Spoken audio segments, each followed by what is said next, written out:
Hi, I'm Jono Wood and we're at ISPO and I'm going to run you through the 2014-15 Capita Horrorscope, which I drew because that's what I do all the time.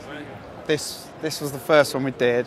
Anyone who's a digital person will think this is a very strange process, but I do it all on Photoshop. It's just because when I first did a shoe design, like they wanted a digital image and I had no idea. It was all like hand drawn, and they were like, well, we don't know how to use this. So I had to learn.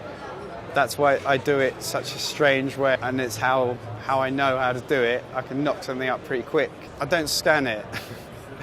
I just take a photo on like my phone of the sketch, like email it to myself, blow it up big, and then kind of go from there and go over the top of it. So I do the outline first, and then the main colours on, and then as I get more and more into it, I just start adding more depth into it and more colours, and just till it becomes something that's a bit more like less than being a flat image. I just like lots and lots of different variations on each colour. So it's quite a bold colour for the actual coffin, but they're probably like at least 5 different colours in just that part of the board.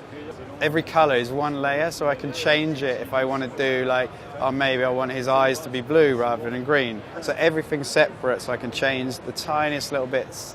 In my A levels, I always wanted to do more this sort of thing, and I had a very traditional teacher who said I'll never get anywhere if I carried on drawing like this, and I kind of learned very traditional like painting, like paint some chairs or like pictures of chairs and stuff like that. And you've got to understand, when I started snowboarding, there was not like, you can walk around these halls, there's brand after brand, but back then there wasn't so many, so graphics became very iconic very quickly.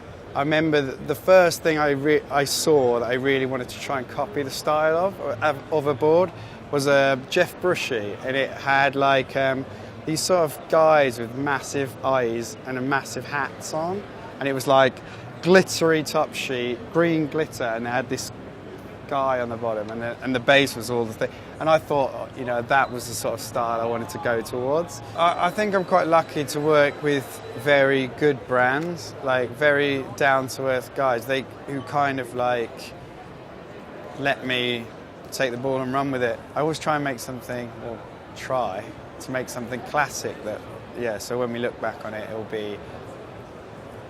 it will still be good whenever, if they re-release the series or something like that. So the advice I'd give, or my advice if you were trying to get into this industry and you wanted to start doing this, a really good portfolio. Nice and clear, clearly laid out, maybe like a PDF so you can just approach people. Like even if you came to one of these shows or something and you had it like on an iPad and you were like, and then you could give them your card, and it makes a much bigger impact if I was to say come to you face to face and I didn't just type something in capital letters to you. They can only say no at the end of the day, and like with like so many brands, it's always worth just approaching who you think your style would work best with. There's not a huge amount of money in this industry, and so you should be doing it because you love snowboarding. Don't be too worried about any knockbacks, and the next person might be your meal ticket in or whatever. So just keep at it, keep trying.